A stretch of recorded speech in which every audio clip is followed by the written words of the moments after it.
17 मार्च 2025 रोजी सकाळी 11:30 वाजता नागपुरातील महाल परिसरात विश्व हिंदू परिषद बजरंग दलाच्या कार्यकर्त्यांनी औरंगजेबची कबर हटाव असे नारे देत आंदोलन केलं। हे आंदोलन करताना त्यांनी गवताच्या पेंड्या असलेली प्रतिकात्मक कबर जाळली। या आंदोलनानंतर गणेशपेठ पोलिसांनी आंदोलकांवर अपराध क्रमांक 114/2025 नुसार भारतीय न्याय संहिता 299/37/1-3-135 महाराष्ट्र पोलीस कायदा अन्वये गुन्हा दाखल केला। आंदोलकांवर दुपारी 3:09 वाजता हा गुन्हा दाखल झाला। त्यानंतर सायंकाळी एक अशी अफवा पसरली की सकाळच्या आंदोलनामध्ये जी प्रतिकात्मक कबर जाळली त्याच्या कापडावर धार्मिक मजकूर होता आणि अत्तरोड मधील नमाज आटपून 200-250 जमाव नारे देऊ लागला। याच लोकांनी आग लावून टाका, जला दो, खतम कर दो असं घोषणा देऊ लागले। असे हिंसक बोलणे सुरू केल्याने पोलिसांनी त्यांना हटवलं, बळाचा वापर केला। यापूर्वी बजरंग दलाच्या कार्यकर्त्यांविरुद्ध तक्रार द्यायची आहे अशी मागणी करण्यात आल्याने त्यांना गणेशपेठ पोलीस ठाण्यात आणण्यात आलं। त्यांची तक्रार ऐकून घेण्यात आली। एकीकडे पोलिसांची कारवाई सुरू असताना दुसरीकडे हंसापुरी भागात 200-300 लोक हातात काट्या घेऊन दगडफेक करू लागले। त्यांच्या तोंडावर फडके बांधले होते। या घटनेत 12 दुचाकींचं नुकसान झालं। या घटनांमध्ये काही लोकांवर घातक शस्त्राने वार करण्यात आले, घरांवर दगडफेक करण्यात आली। तिसरी घटना भालदारपुरा भागात सायंकाळी 7:30 वाजता झाली। 100-200 लोकांचा जमाव तिथे होता। येथे पोलिसांवर हल्ले झाले आणि त्यामुळे अश्रुधूर आणि सौम्य बळाचा वापर करावा लागला। या घटनेत क्रमांक 1 क्रेन, 2 JCB, काही 4 चाकी वाहनं जाळण्यात आली। या संपूर्ण घटनेमध्ये सभापती महोदय 33 पोलीस जखमी झालेले आहेत। यामध्ये 3 पोलीस उपायुक्त दर्जाचे अधिकारी आहेत, ते गंभीर जखमी आहेत। दगडफेक केली आणि कुऱ्हाडीने देखील त्यांच्यावर हल्ला केलेला आहे। त्यामध्ये 5 नागरिक आहेत, त्यांच्यावर उपचार सुरू आहेत। एक ICU मध्ये आहे। एकूण 3 गुन्हे गणेशपेठ पोलीस ठाण्यात दाखल आहेत। तहसील पोलीस ठाण्यात 2 गुन्हे दाखल आहेत। असे एकूण 5 गुन्हे दाखल आहेत। 11 पोलीस ठाण्याच्या हद्दीत संचारबंदी लागू केलेली आहे। एंट्री पॉइंटवर नाकाबंदी। यात तहसील पोलीस स्टेशन, कोतवाली, गणेशपेठ, पाचपावली, लकडगंज, शांतीनगर, सक्करदरा, नंदनवन, इमामवाडा, यशोधरा नगर, कपिल नगर या पोलीस ठाण्यांचा समावेश आहे। SRPFच्या 5 तुकड्या तैनात करण्यात आल्या आहेत। राज्याच्या पोलीस महासंचालकांनी सर्व CP SP यांची VC घेऊन राज्यभर कायदा सुव्यवस्था राखण्याच्या सूचना निर्देश दिलेले आहेत आणि झालेली घटना अतिशय गंभीर आहे। निष्पाप नागरिकांवर दगडफेक केली, त्यांच्या घरांवर दगडफेक केली, क्लिनिकवर दगडफेक केली। क्लिनिकमध्ये हॉस्पिटलमध्ये एक 5 वर्षाची मुलगी होती, तिच्यापर्यंत दंगेखोर पोहोचत होते, वाचली ती। त्या हॉस्पिटलमधले हिंदू देवतांचे फोटो जाळून टाकले आणि पोलिसांवर देखील हल्ला करण्याची मजल या समाजकंटकांनी केलेली आहे। खरं म्हणजे पोलिसांवर हल्ला केलाय, निष्पाप नागरिकांवर हल्ला केलाय, त्यांना कुठल्याही परिस्थितीमध्ये सोडलं जाणार नाही। त्यांच्यावर कठोर कडक कारवाई केली जाईल। या बाबतीमध्ये पोलीस तपास करतायत आणि पोलीस अशा प्रकारच्या घटनांना पूर्णपणे आळा घालणं आणि कायदा सुव्यवस्था राखणं यासाठी आपण सगळ्यांनीच त्याला सहकार्य केलं पाहिजे। राज्यातली कायदा सुव्यवस्था अबाधित राहिली पाहिजे यासाठी आपण सगळ्यांनीच पोलिसांनाही सहकार्य केलं पाहिजे। आणि काही लोक यामध्ये शेवटी आपलं महाराष्ट्र हे पुरोगामी राज्य आहे, सर्व धर्म एकत्र येऊन काम करतायत आणि या राज्याच्या विकासामध्ये सौहार्दाचं वातावरण आहे। परंतु गेल्या काही दिवसामध्ये ज्या काही आता ही अफवा सोशल मीडियामध्येच कोणीतरी सोडली आणि या अफवांचे काही बळी ठरून या ठिकाणी अशा प्रकारच्या दुर्दैवी घटना घडत आहेत। म्हणजे सकाळी एक घटना घडली, तिथं पोलिसांनी मध्यस्थी केली, पोलिसांनी ते मिटवलं, दोन्ही समाजाला शांत केलं, शांतता प्रस्थापित झाली। पुन्हा 8 वाजता संध्याकाळी 8:30 वाजता 2-5 हजाराचा जमाव जमला। 2-5 हजाराचा जमाव जमला आणि त्यांनी डायरेक्ट दगडफेक सुरू केली, तलवारी आणल्या, त्याच्यामध्ये पोलिसांवर हल्ले झाले, पेट्रोल बॉम्ब आणले. हे सगळं पेट्रोल बॉम्ब आणि या सगळ्या गोष्टी अशा एकाएक येत नसतात. त्यामुळे हा पूर्णपणे एक नियोजनबद्ध, पूर्वनियोजित अशा प्रकारचा कट करून हा हल्ला झाला. ही दुर्दैवी घटना आहे.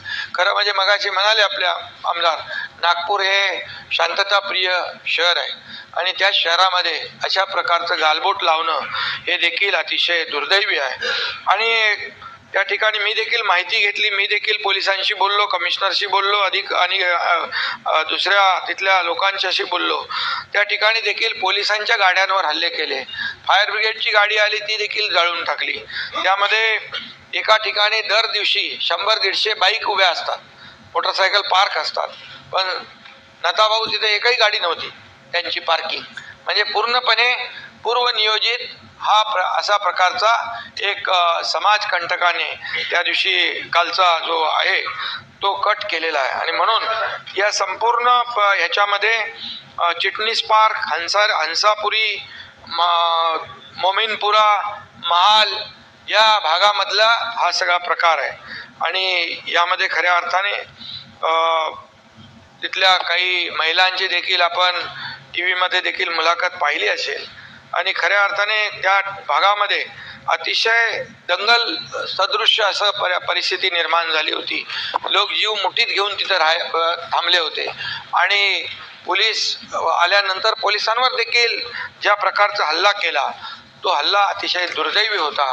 खरं म्हणजे पोलीस हे कायद्याचे रक्षण करते आहेत. ऊन वारा पाऊस कधी काही पाहत नाहीत. त्यांना सण वार उत्सव काही नसतात आणि ते आपल्या जीवाची बाजी लावून तिथे कायदा सुव्यवस्था आणि लोकांचं, नागरिकांचं रक्षण करायला उभे असतात. पण पोलिसांवर जेव्हा सोडा बाटल्या, तलवारी, दगडविटा, पेट्रोल बॉम्ब हे टाकण्याचं जेव्हा धाडस लोक करू लागतात, तेव्हा मग या लोकांच्या बाबतीमध्ये देखील हे लोक कोण आहेत, कुणाचे समर्थक आहेत याचा देखील विचार करण्याची आवश्यकता आहे. सभापती महोदय, गेल्या काही दिवसामध्ये आता अंबादास दानवे म्हणाले की काही लोक जे आहेत त्याच्याबद्दल अफवा करतायत. पण मला एक सांगायचं आहे, मला एक विचारायचं आहे, हा औरंगजेब लागतो कोण? हा कोणाचा कोण आहे? हा औरंगजेब या महाराष्ट्राचा घास घ्यायला आला. औरंगजेब हा देशावरचा आक्रमक आहे, त्याने लुटारू आहे आणि त्यामुळे तो औरंगजेब हा औरंगजेब लुटारू आहे अंबादास. आणि खऱ्या अर्थाने सभापती महोदय तो जेव्हा आला त्यावेळेस हिंदू देवतांची मंदिरं तोडून टाकली. कुणी त्याला म्हणाला खाली कुशल प्रशासक होय. छत्रपती शिवाजी महाराजांची आणि त्याची बरोबरी केली होती. त्यावेळेस खालच्या सभागृहातल्या अबू आझमीला मी बरोबर त्याला उत्तर दिलं. दुसऱ्यांदा त्यांनी शंभूराज आणि संभाजीराजे आणि छत्रपती आपले हा औरंगजेब याची बरोबरी केली. म्हणाला कुशल प्रशासक आहे, चांगला प्रशासक आहे, त्यांनी हे केलं ते केलं. अरे असं बोलताना लाज तरी वाटली पाहिजे. हा खऱ्या अर्थाने हा आपल्या स्वराज्यावर चाल करून आलेला, स्वराज्याचा घास घ्यायला आलेला हा औरंग्या हा मंदिर तोडली, त्यांनी आया अब्रूंची लखतर हे केली, आया बहिणींची अब्रू लुटली. संभाजीराजे सापडत नव्हते, त्यानं निष्पाप लोकांचे बळी घेतले, रक्ताचे पाठ वाहिले. आणि अशा या औरंग्याचं उदात्तीकरण करणं काय? आणि म्हणून या ठिकाणी याचं उदात्तीकरण थांबावं. जे लोक आज मागणी करतायत, जे लोक मागणी करतायत, मग ते विश्व हिंदू परिषद असेल, कोणी असतील, यांची मागणी चुकीची आहे का? बिलकुल नाही. आणि म्हणून आतापर्यंतच्या इतिहासामध्ये अनेक देशांनी जे जे आक्रमणकारी होते त्यांच्या खुणा पुसून टाकल्या आणि ज्यांनी शौर्य गाजवलं त्यांच्या खुणा ज्या आहेत या तिथून ऊर्जा आणि प्रेरणा घेण्यासाठी ठेवल्या. आपल्या ब्रिटिश सरकारच्या काळात इथं बीटीचं स्टेशनचं आपण व्हिक्टोरिया टर्मिनस होतं त्याचं छत्रपती शिवाजी महाराज केलं. या ठिकाणी एअरपोर्टचं नाव बदली केलं. आपण काळा घोडा काढला, आपण किंग एडवर्डचा पुतळा काढला. मग हे जर आहे तर संभाजीनगर आपण केलं, अहिल्यानगर आपण केलं, आपण हे धाराशिव केलं, आपण हे सगळं केलं. आणि मग मला एक सांगा, खऱ्या अर्थाने या ठिकाणी जेव्हा हा ज्यांनी शंभू राजांचा अनन्वित छळ केला, ज्यांनी त्यांची नखं कापली, खेचली, त्यांनी त्यांची चामडी सोलली, त्याच्यावर उकळतं तेल टाकलं, ती मीठ चोळलं, डोळे लाल लाल शिगांनी ज्या त्यांनी फोडले, जीभ कापली, अशा शंभू राजांचा अपमान अत्याचार करून धर्म बदलत नाही म्हणून बलिदान त्यांनी दिलं आणि त्यांचे तुकडे तुकडे केले. आणि असं केल्यानंतर काही लोक म्हणतात, काही लोकांनी ते काय काँग्रेसचे प्रदेशाध्यक्ष त्यांनी देवेंद्र फडणवीस आणि औरंगजेबाची तुलना केली, म्हणाले क्रूर प्रशासन काय. अरे कुठला क्रूरपणा त्यांना दिसला त्यांच्यामधला? त्यांचे काय डोळे काढले का? त्यांचे काय जीभ काढली का? त्यांचे काय कातडी सोडली का? त्यांचे काय नख कापले? काय केलं? अरे काय बोलायचं, कोणाची तुलना कोणी करायची? आणि म्हणून माझं सभापती महोदय एवढंच म्हणणं आहे की या ठिकाणी जे औरंग्याचं उदात्तीकरण करतायत ते थांबलं पाहिजे. आणि ज्यांनी उदात्तीकरण खाली केलं त्यांना निलंबित करण्याचं काम केलंय सरकारने, त्यांच्यावर गुन्हा दाखल केलाय. आणि खऱ्या अर्थाने यामध्ये औरंगजेबाने तुमचा पण छळ झालाय का? आणि सभापती महोदय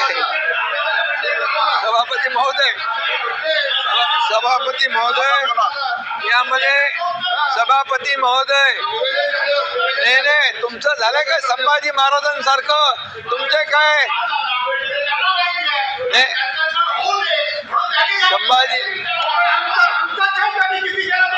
संभाजी महाराजांनी 2019 मध्ये हो आता मी सांगतो ऐका, मी सांगू ऐकता 2019 ला अरे तुमच्याकडे काय हिंमत आहे? तुमच्याकडे काय हिंमत आहे? अरे तुम्ही तुमच्याकडे काय हिंमत आहे? तुमच्याकडे काय हिंमत आहे? अरे खुर्चीसाठी मला बोलू दे.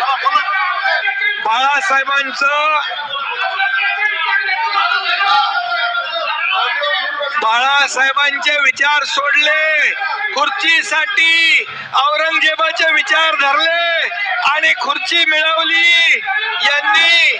आणि म्हणून या सरकारमध्ये तुम्हाला या हिंदुत्वावर बोलण्याचा अधिकार नाहीये.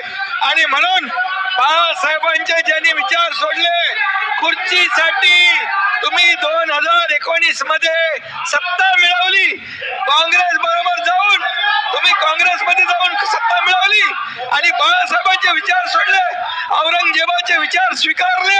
आणि म्हणून तुम्हाला बोलायचा अधिकार काय? अरे तुम्ही यांना आतमध्ये घालणार होते. या लोकांना अंबादास ऐका अरे यांना मी सांगतो, अरे हे गेले होते तिकडे, हे गेले होते लोटांगण घालून आले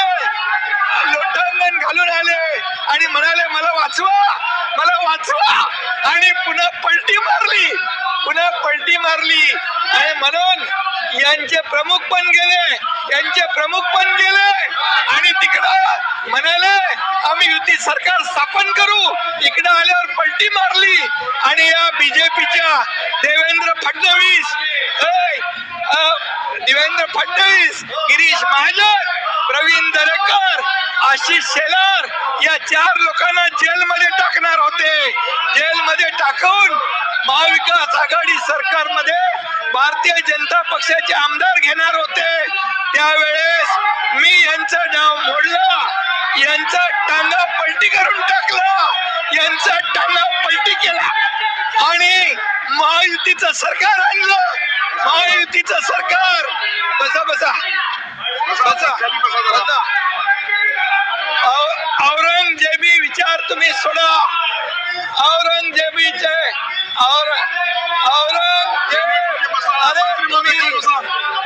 अरे तुम्हाला नोटीस झाल्यानंतर तुम्ही गेले. हे एक मिनिट तुम्ही बसा खाली.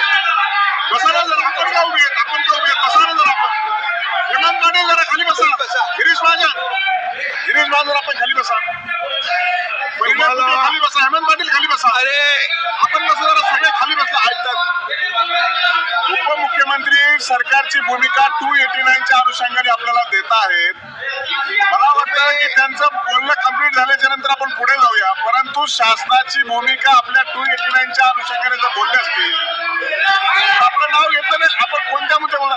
अरे सत्तेसाठी हे लाचार झाले. सत्ता मिळावी म्हणून तुम्ही बाळासाहेबांनी ज्या काँग्रेसला लांब ठेवलं त्या काँग्रेस बरोबर बसले. औरंगजेबी विचार तुम्ही घेतले, बाळासाहेबांचे विचार सोडले, शिवाजी महाराजांचे विचार सोडले. अरे तुम्ही काय शंभूराज. आणि म्हणून तुम्हाला सांगतो, आणि या एकनाथ शिंदेने धाडस केलं, शिवसेना वाचवली, धनुष्यबाण वाचवला, म्हणून 80 पैकी 60 जागा आल्या. तुम्ही 100 लढवल्या, 20 जागा आल्या तुमच्या बरोबर. आणि म्हणून तुम्हाला जनतेने धडा शिकवलेला आहे. जनतेने धडा तुम्हाला शिकवलाय. जनतेने तुमची जागा दाखवली आहे. जनतेने तुमची जागा दाखवली आहे. आणि तुमच्यात हिंमत असेल तर सांगा. भाषणामध्ये व्यत्यय येत असताना दोन्ही बाजूच्या सदस्यांनी असं उभं राहणं योग्य नाहीये. लोकसभेच्या निवडणुकीमध्ये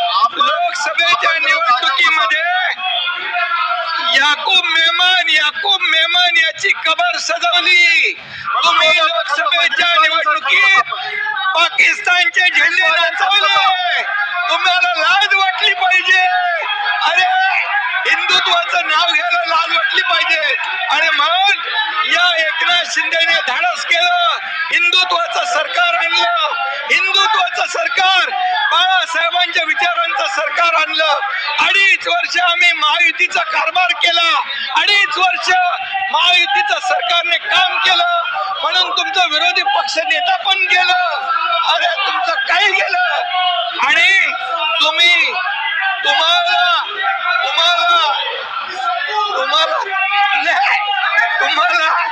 तुम्हाला जेव्हा अरे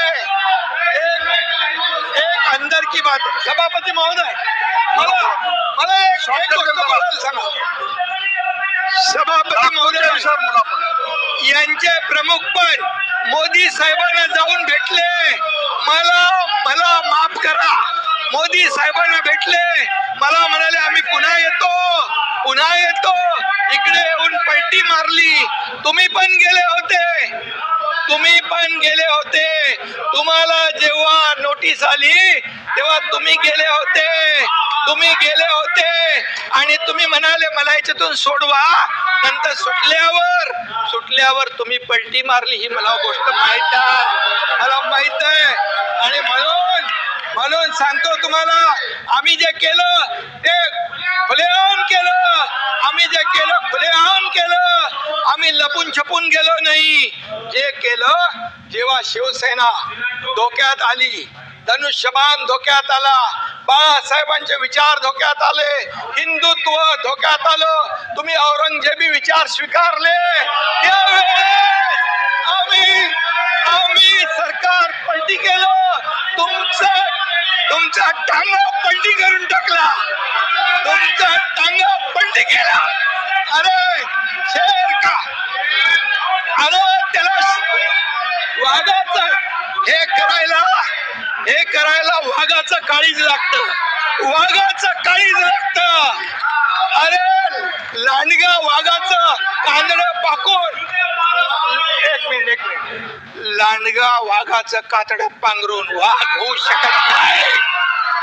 वाघाचं काळीज लागतं. शेर का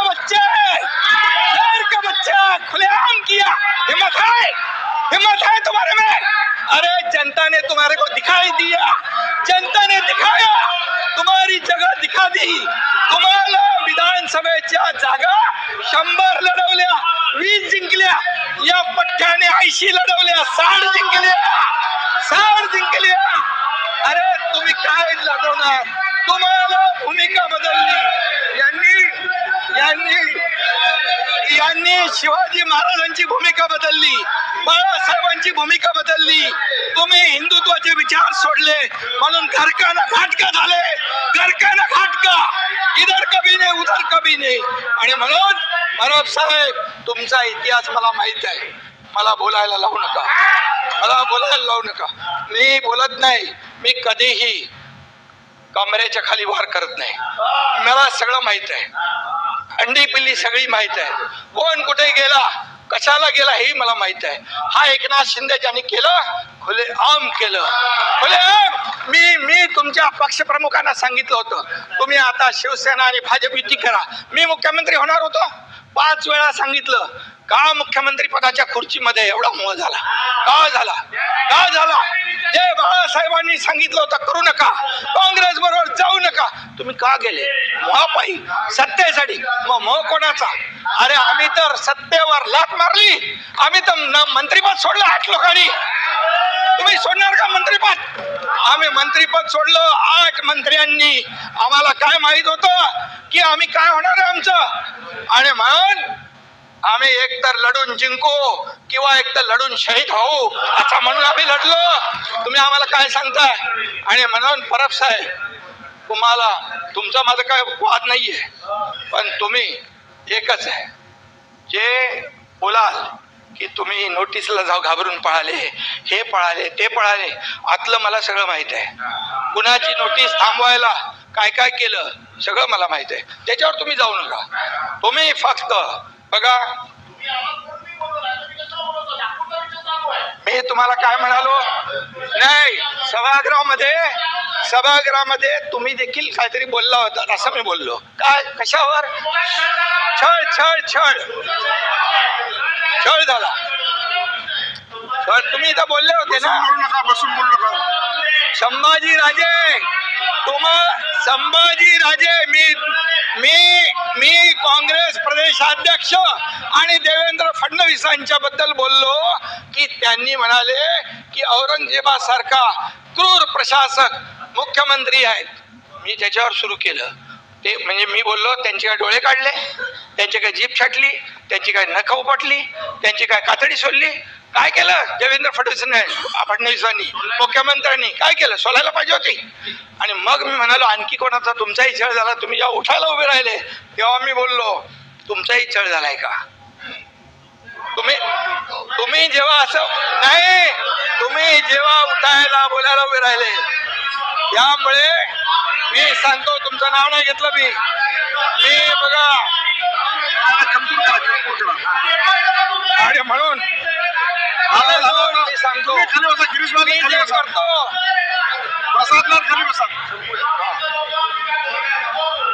सभापती महोदय, मला कोणाच्या बद्दल काही कधीही मला जोपर्यंत कोणी डिवचत नाही तोपर्यंत मी कुणाची कळ काढत नाही. परंतु मला मात्र डिवचल्यानंतर माझ्या अस्तित्वाला जर कोणी चॅलेंज केला तर मी जे आहे सभापती महोदय खुलेआम करतो. कधी लपून छपून मी काय केलेलं नाही. जे केलं ते दुनियाने बघितलं. एका राज्याने नाही, देशाने नाही, जगातल्या 33 देशाने त्याची नोंद घेतली. कोण आहे? एकनाथ शिंदे. मी तर बोललो एक मी छोटा कार्यकर्ता आहे, बाळासाहेबांचा कार्यकर्ता, आनंद दिघे साहेबांचा शिवसैनिक आहे. पण जेव्हा मला तुम्ही हलक्यात घेतलं त्यावेळेस मग मी केलं. आणि म्हणून सचिन भाऊ तुम्हालाही बरंच काय माहित आहे, तुम्ही शांत राहा. आणि म्हणून